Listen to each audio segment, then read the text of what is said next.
Hello students, सो आज बात करने वाले हैं हम चैप्टर फोटोसिंथेसिस एंड सब टॉपिक साइंटिस्ट कॉन्ट्रीब्यूशंस। सो बेटा नीट में हमेशा एक साइंटिस्ट का कॉन्ट्रीब्यूशन पूछ लेते हैं। पहले तो हम समझेंगे ये फोटोसिंथेसिस है क्या। सो बेटा फोटोसिंथेसिस एक प्रोसेस है जिसमें इनऑर्गेनिक मॉलिक्यूल ऑर्गेनिक मॉलिक्यूल में कन्वर्ट हो जाते हैं in the presence of sunlight. So yes, sunlight is only important thing to convert inorganic. What is inorganic here? Carbon dioxide and water. Right now they are inorganic compound, but after the process of photosynthesis in the sunlight basically ये convert हो जाते हैं organic molecule. What is the organic molecule? A glucose molecule, or you can also consider it that कि glucose बाद में store हो जाते हैं in the form of starch. Clear? और यहाँ पे product water and oxygen है। सो हमने CO2 एंड वाटर को एज अ सबस्ट्रेट लिया और हमें प्रोडक्ट मिल रहा है एक glucose molecule and oxygen plus water molecule. So water input भी है और आउटपुट भी है, जरूर ध्यान में रखना। फोटोसिंथेसिस में water is also is as a product. Clear? Now बेटा अब क्वेश्चन ये है कि मैम इतना ईजी तो सारी चीजें है नहीं। So now what you will have to do is to maintain the stoichiometry. So बेटा आपके पास 6 CO2 है। क्लियर? हमने देखा कि आपके पास 6 ऑक्सीजन है, आपके पास 6 वाटर है, तो हमने देखा CO2 राइट, यहाँ पे 6 था और लास्ट के दोनों को पास में आपको 6 लिखना है। नाउ बेटा वाटर जो मॉलिक्यूल है ये है आपका कितना 12 मॉलिक्यूल। सो प्रोडक्ट जो है वाटर वहां पे 6 है, लेकिन हमने 12 मॉलिक्यूल ऑफ वाटर को इनपुट में रखा है, 12 मॉलिक्यूल ऑफ वाटर को इनपुट में रखा है। तो प्लीज ये वाला प्रोसेस याद रख लेना। और व्हाट ग्लूकोज मॉलिक्यूल कितने हैं 1। इज इट क्लियर और नॉट? इतना तो काफी सिंपल था। CO2 water plus is equal to glucose 1 molecule of glucose and 6 so 6 12 1 6 6। Repeat with me 6 12 1 6 6। Clear? Okay now बेटा हम दूसरे स्लाइड पे जाते हैं एंड देखेंगे, दूसरे स्लाइड पे जाएंगे और देखेंगे साइंटिस्ट के कंट्रीब्यूशन। तो बेटा आपको याद रखना चाहिए कि आपके पास है 5 साइंटिस्ट। ओके सो सबसे पहले तो हम लिखेंगे photo, just let me change the pen, या we will be talking about photosynthesis. So आपके दिमाग में फोटोसिंथेसिस आया है, अब आप इसको 5 साइंटिस्ट में डिवाइड कर दीजिए। I hope you understanding. Okay now सबसे पहले साइंटिस्ट है Presley. Okay Presley, clear? Presley बेटा इनने क्या किया था, ऑक्सीजन का डिस्कवर किया था, लेकिन हम बाद में देखेंगे। फिर बेटा आपके पास क्या है, आपके पास है इंगिनहाउस। ठीक है, इंगिनहाउस, क्लियर? एंड देन बेटा आपके पास क्या है, वॉन सैच। वॉन सैच के बाद आपके पास आते हैं एंगलमैन एंड बेटा बाद में फिर आपके पास आते हैं वैन नील। क्लियर बेटा? एक बार रिपीट कीजिए। आपके पास है प्रिस्ले, देन बेटा आपके पास है Ingenhousz, then von Sachs, then Engelmann and then आपके पास है वैन नील। अब आप नाम भूलने की कोशिश करेंगे, मतलब दिमाग आपका भूलने की कोशिश करेगा, बट मेरे पास एक ट्रिक, लेट्स अप्लाई दैट। आप ये सोचिए फोटोसिंथेसिस जो है प्रोसेस वो किसी के घर पे हो रहा है, तो प्रिस्ले के हाउस में फोटोसिंथेसिस के बारे में पढ़ा जा रहा है। ठीक है, तो प्रिस्ले के हाउस में photosynthesis reaction is going on, हम ये किसी को बता रहे हैं। ठीक है, तो वो पूछ रहा है सच में, तो देखिए सच इज देयर ना, वन सच, तो सच में इज इट? देन वो बोलते हैं ऑफ कोर्स मन से नहीं बना रहा, मन, राइट, मन, Engelmann, so man, you can ask Niel. So Priestley house, what reaction? Photosynthesis reaction going on. सच में? Okay, then you will ask, मन से नहीं बना रहा, मन. You can ask Neil. Clear? Priestley, Ingenhouse, Van Sach, Engelmann, Van Neil. Is it clear? Is it clear? Okay. Now beta, we will be discussing about how to remember what they have done. सो पहले तो मैं आपको हल्का हल्का एक चीज़ बताने वाली हूँ कि क्या क्या इन्हें बोला है, फिर उसके बाद हम इनके बारे में थोड़ा सा डिटेल के बारे में स्टडी करने वाले हैं। सो बेटा प्रिस्ली ने 2 चीज़ बताई है। एक तो भाई साहब उनने डिस्कवर किया है ऑक्सीजन का, उनने क्या किया है, ऑक्सीजन का डिस्कवर किया है। सो इन्हें बताया है कि ऑक्सीजन जो है वो प्लांट प्रोड्यूस करता है एंड प्लांट रिस्टोर करता है, लेकिन ह्यूमन और बर्निंग कैंडल जो है इसको यूज करती है। तो oxygen restored by green plant and the burning candle and the human और animal use it means destroy it. Clear? Now when it comes to the Indian house, हम ये देखा है कि ये बताते हैं कि सनलाइट की बहुत ज़रूरत है फोटोसिंथेसिस में. Means photosynthesis is occurring only in the presence of sunlight. तो हमने यहाँ पे लिख देते हैं कि सनलाइट का contribution, sun LIGHT, sunlight. Now beta, Van Sach have told that when a plant grows, the glucose produced, and after some time these glucose are stored in the form of starch. यही नहीं, इनने ये भी बताया कि green part of the plant जो है, these are actually storing the glucose. Not everybody can store the glucose. Only the green part of the plant are storing the glucose in the form of the starch. Point number second, इनने ये भी बताया जो chloroplast है वो chlorophyll pigment रखता है. सो chlorophyll which is present inside the chloroplast also mentioned by Van Sach. Clear? Okay. Now बेटा हम बात करते हैं एंगलमैन की.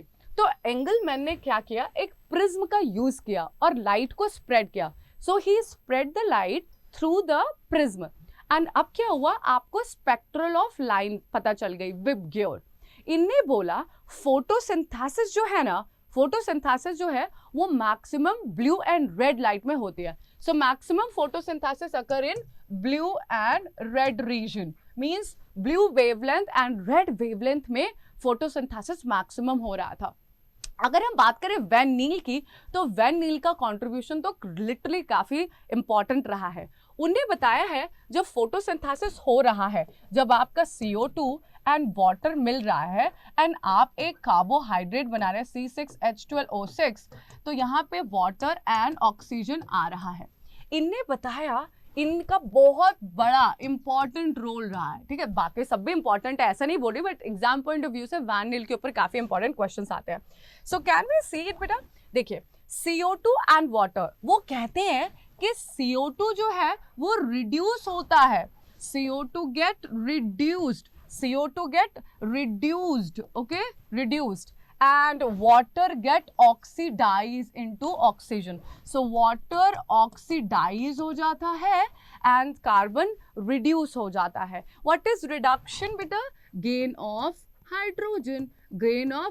तो देखिए बेटा CO2 था, अब C में H12 मॉलिक्यूल ऑफ H आ गए हैं. क्लियर? तो CO2 becoming the what? Glucose molecule, that is the CHO. Now यहाँ पे वाटर था, वाटर क्या हुआ, ऑक्सीजन को फ्री कर दिया. अब यहाँ पे क्या कर सकते हैं, ये बेटा ये वाला पॉइंट याद मत रखना, सिर्फ यहाँ से देखिए कि वाटर था जो कि क्या हो गया, ऑक्सीडाइज हो गया and free oxygen is released. So water is getting oxidised and carbon is getting reduced. So these things means आपको ऑक्सीजन कहाँ से मिल रहा है, वाटर से मिल रहा है. It's not the carbon it is not the carbon which is giving the free oxygen. means ये जो ऑक्सीजन है ये CO2 के O2 नहीं है, but ये ऑक्सीजन है by the water. okay, so now ये तो आपको समझ में आ गया. अब हम थोड़ा सा डिटेल में बात करते हैं. देखिए बेटा प्रेस्ली के बारे में तो ज़्यादा कुछ नहीं है, बस इनने ऑक्सीजन का डिस्कवर किया था. दूसरा इनने बताया कि burning candle an animal is taking oxygen and plant is restoring oxygen in the atmosphere. So इनके बारे में ज़्यादा टेंशन नहीं. अब हम बात करते हैं इंडियन हाउस की, बात करेंगे इंडियन हाउस की. तो इंडियन हाउस का एक्सपेरिमेंट काफ़ी ब्यूटीफुल रहा है. उनने कहा यार एक हम ना एक डे ले लेते हैं और एक नाइट ले लेते हैं, डे एंड नाइट ले लेते हैं. वो बोलते हैं कि डे में ही फोटोसिंथेसिस होता है.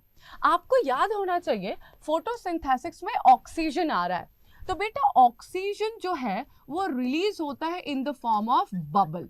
क्लियर? अब देखिए बेटा वो बोलते हैं कि जब सनलाइट थी डे में, जब सनलाइट प्रेजेंट है, तो हमने देखा ये जो ग्रीन प्लांट है, suppose these are the green plant. So ये जो ग्रीन प्लांट है ये वाटर है, ये ग्रीन प्लांट है. वो कहते हैं कि हमने एक ग्रीन प्लांट लिया, suppose there is a green algae they have taken. This green algae in the presence of sunlight is releasing some bubbles. यहाँ से क्या आ रही है, बबल आ रही है. आपको पता है कि अगर ग्रीन algae बबल प्रोड्यूस कर रही है मीन्स वो तो ऑक्सीजन है. ऑक्सीजन ही तो बबल बन के बाहर आएगा ना गैस फॉर्म में। तो ये कब पॉसिबल हो रहा है? जब सनलाइट है। लेकिन उन्होंने कहा कि यही प्लांट को अगर मैं देखूं तो green part of the plant is not producing oxygen bubble at the night. इसका मतलब नाइट में फोटोसिंथेसिस नहीं हो रही है, लेकिन दिन में फोटोसिंथेसिस हो रही है, क्योंकि आपको अब पता है कि फोटोसिंथेसिस में oxygen is as a product ना। सो ऑक्सीजन तो रिलीज हो रही है ये, बट यहाँ पे नाइट में कोई ऑक्सीजन रिलीज नहीं हुई, बबल्स नहीं आए। It purely shows that bubbles are coming only in the presence of sunlight. It means that कि ऑक्सीजन जो है which is a product of photosynthesis is only coming during the day light. Clear? Which during the day, it means photosynthesis is occurring during the day only, not in night, okay, and in the green part of the plant. Now I hope इनका भी आपको समझ में आ गया है। Now we will be talking about Vansach, okay? So Vansach, बेटा Vansach क्या बोलते हैं?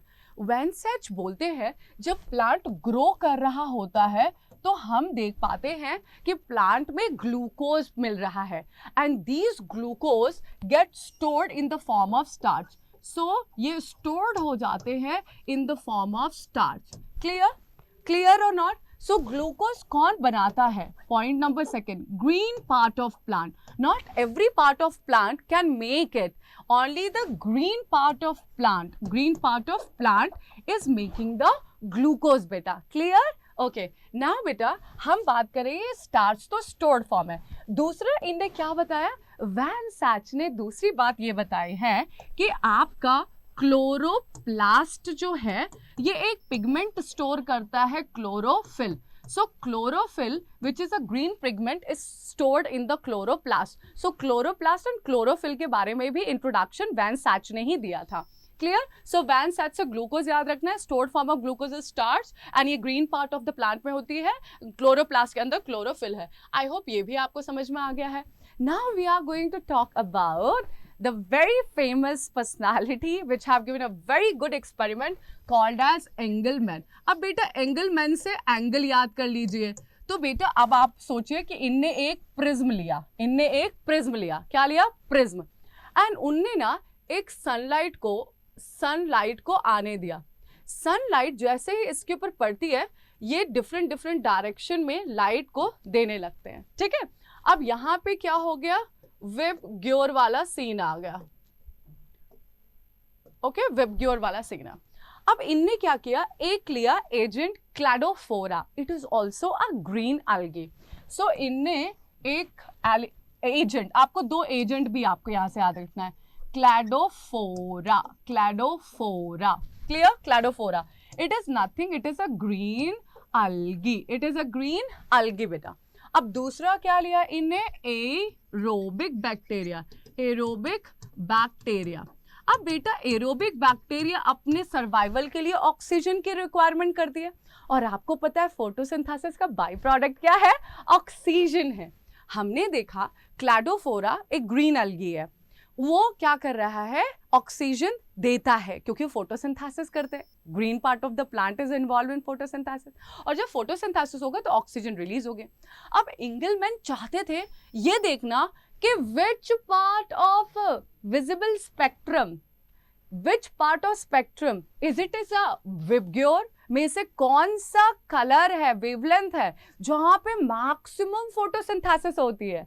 तो इनने देखा कि यहाँ पे एक क्लैडोफोरा है। ठीक है, तो क्लैडोफोरा के यहाँ पे ब्लू एंड रेड रीजन में बहुत सारे एरोबिक बैक्टीरिया इकट्ठा हो गए थे।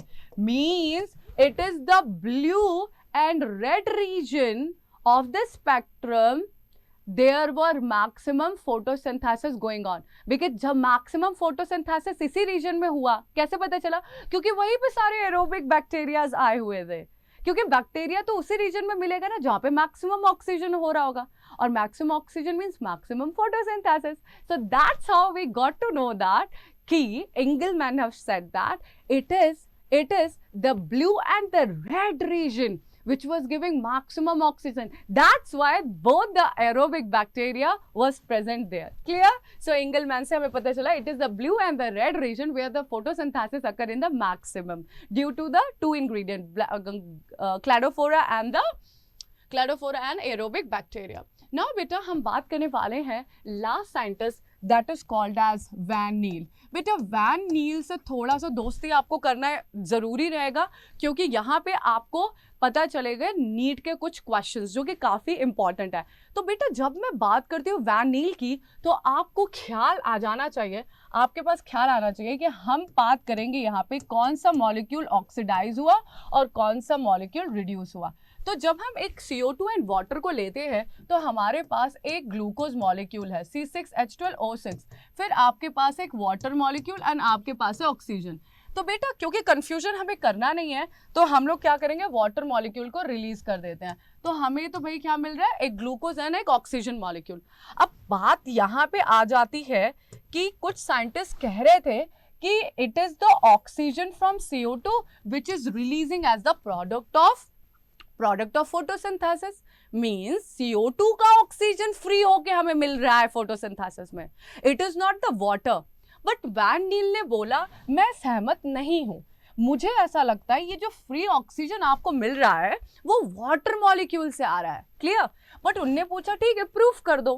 तो वैन नील ने दो प्रोडक्ट इस्तेमाल किए. एक बेटा इनने पर्पल बैक्टीरिया और सल्फर बैक्टीरिया यूज किया. Purple and sulphur bacteria. बेटा उनके पास CO2 तो रहता है लेकिन उनके पास H2S होता है. मतलब वो जो बैक्टीरिया थे उनने कहा जरे बैक्टीरिया जैसे आप देखेंगे तो बैक्टीरिया के पास वाटर मॉलिक्यूल वहाँ पे नहीं प्रेजेंट था, वहाँ पे H2S मॉलिक्यूल प्रेजेंट था. तो कार्बन डाइऑक्साइड एंड H2S. आपको पता है ना बैक्टीरिया में दो तरह के होते हैं, ऑटोट्रॉफिक, कीमोट्रॉफिक एंड हेट्रोट्रॉफिक. तो अगर हम ऑटोट्रॉफिक बैक्टीरियाज ले रहे हैं, कंफ्यूज मत होइएगा. तो बेटा आपके पास है bacteria that is called as purple and sulphur bacteria. इनके पास CO2 एंड H2S होता है. जब हम इनको सनलाइट इल्यूमिनेट किया तो इनने ये प्रोडक्ट बनाया C6H12O6 मींस ग्लूकोज मॉलिक्यूल बनाया. बट इनने फ्री ऑक्सीजन नहीं दिया, इनने सल्फर को फ्री कर दिया. मींस यहाँ पे जो फोटोसिंथेसिस हो रहा है क्योंकि ये autotrophic bacteria, purple and sulphur bacteria autotrophic bacteria, हमने जब इनको सनलाइट दिया फोटोसिंथेसिस हुआ. लेकिन what was the product of photosynthesis? Only glucose molecule. कोई ऑक्सीजन इनके पास नहीं था, कोई ऑक्सीजन इनके पास नहीं था. इट मीन्स दैट अगर ऑक्सीजन CO2 से आ रहा था तो बेटा यहाँ पे ऑक्सीजन आना चाहिए था ना, लेकिन नहीं आया. It shows that it is the water which is releasing free oxygen. क्योंकि CO2 तो दोनों में कॉमन था. What was not present here is the water. So water यहाँ पे present था तो हमें तो free oxygen मिल गया बेटा. लेकिन क्योंकि यहाँ पे H2O नहीं था हमें ऑक्सीजन नहीं मिला. Clear? So it is the water molecule which get oxidized and CO2 molecule it is get reduced. So I hope you understand the lecture and you will be going to stay tuned with me for many more. Thank you. Stay tuned. Bye. Take care.